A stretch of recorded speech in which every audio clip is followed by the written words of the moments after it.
আসসালামু আলাইকুম রহমতুল্লাহ। সবাই কেমন আছেন? আলহামদুলিল্লাহ, আল্লাহর রহমতে আমি ভালো আছি।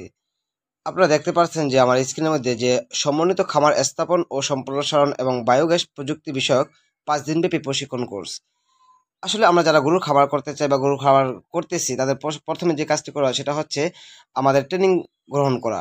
আপনি যখন একটি খামার করতে আসবেন তখন আপনার প্রথম কাজ হচ্ছে যে আপনি একটা ট্রেনিং করে নেবেন। 40 দিন হোক, 6 মাস হোক, 2 মাস হোক বা 2 থেকে 3 দিন হোক, সেটা আপনার একটা ট্রেনিং করে নেওয়া উচিত, কারণ এতে করে আপনারই লাভ। কারণ আপনি যখন একটি খামার করতে আসবেন তখন আপনার প্রাথমিক যে সমস্যাগুলো সেগুলো যদি আপনি বুঝতে পারেন বা ধরতে পারেন, তাহলে এতে করে আপনার অনেকটাই লাভ হবে। যেমন আপনি একটি গরু অসুস্থ, সেটা যদি আপনার সেটা বোঝার জন্য আপনার ডাক্তার নিয়ে আসতে হয়। যেমন একটা ডাক্তার যদি আপনার বাড়িতে আসে তাহলে অবশ্যই তাকে 2 থেকে 500 টাকা বা 300 টাকা ভিজিট দিতে হয়। এই সমস্যাটা যদি আপনি নিজেই ধরতে পারেন বা একটি সমস্যা ধরার পরে যদি ডাক্তারের কাছে যা বলেন, এতে করে আপনার 500 টাকা সর্বনিচ্চ হলো থাকবে। কারণ হচ্ছে আপনি একজন ডাক্তার যদি বাড়িতে নিয়ে আসেন তাহলে আপনার তাকে অবশ্যই ভিজিট দেওয়া লাগবে। এই জন্য আমি বলি যে যে কোনো কাজ করার আগে আপনি একটি প্রশিক্ষণ নিয়ে নেবেন বা একটা ট্রেনিং করে নেবেন, তাহলে আপনার এতে করে লাভ হবে। এখানে আমাদের যে একটি প্ল্যান নিয়ে কাজ করতেছিল বা আমাদের প্রশিক্ষণ দিচ্ছিল সেটা হচ্ছে বায়োগ্যাস। বায়োগ্যাসটা হচ্ছে আমাদের বর্তমান সময়ে যে একটি সিলিন্ডারের গ্যাস যেটার দাম প্রায় 15 থেকে 1600 টাকা। সেটা যদি আমরা নিজেদের বাড়িতে তৈরি করতে পারি তাহলে তো আমাদের কেনার প্রয়োজন হচ্ছে না, কারণ আমরা যেই গরুর খামার করতেছি এখান থেকে আমরা গরুর খামার থেকে আমরা গোবর থেকে বায়োগ্যাস উৎপাদন করতে পারবো ইনশাল্লাহ।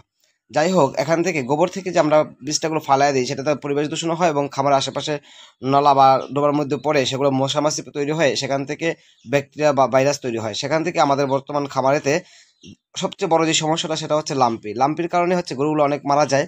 এবং এখানে আমাদের আরো শিক্ষা দিয়েছে যে ভেদরগঞ্জ উপজেলা স্বাস্থ্য থেকে প্রাণী সম্পদ অধিদপ্তর থেকে যে স্যার আসছে তিনি আমাদেরকে কিভাবে আমাদের গরুগুলোকে সুস্থ রাখা যায়, ভালো রাখা যায় সেই সম্পর্কে আমাদের অনেক প্রশিক্ষণ দিয়েছেন। যেমন সময় মতো ভ্যাকসিন করা, কৃমি ডোজ দেওয়া। এতে করে আপনি কখন যে কৃমি ডোজ দিবেন সেটা আমাদের শিখিয়েছে এই প্রশিক্ষণের মাধ্যমে। তাতে করে আপনাদের লাভ হচ্ছে যে আপনার গরুর খামার করার জন্য যে প্রাথমিক যে সমস্যাগুলো সেগুলো আপনি ধরতে পারবেন। এবং আমাদের বায়োগ্যাসের প্ল্যানও করা হয়েছে।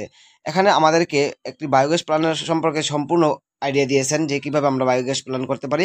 এই বীজটাগুলো আমরা হয়তো এক জায়গায় ফালায় দিতাম, সেগুলোকে আমরা সম্পদে রূপান্তরিত করতে পারতেছি। তাই আমি বলতেছি যে যারা গরুর খামার করেন তারা অবশ্যই একটি ট্রেনিং করে নেবেন, তাহলে আমি মনে করি যে আপনার চতুর্দিকে আপনার লাভ করতে পারবেন। কারণ হচ্ছে গরুর এমন একটা সম্পদ, গরুর কোনো কিছু ফেলানো যায় না। যেমন গোবর থেকে শুরু করে তার একটি চামড়া থেকে যে আমরা জুতা উৎপাদন করতে পারি, সেখান থেকেও আমাদের লাভ করা যায়। এখানে আমরা যে গরুর খামার করতে চাই তাহলে অবশ্যই অবশ্যই তারা 2 দিন হোক 5 দিন হোক একটা প্রশিক্ষণ নিয়ে নেবেন। আমি এখানে 5 দিনের একটা প্রশিক্ষণ নিয়ে নিয়েছি, সেটা হচ্ছে বায়োগ্যাস প্ল্যান সম্পর্কে এবং কিভাবে গরুকে সুস্থ রাখা যায় এবং ভালো রাখা যায়।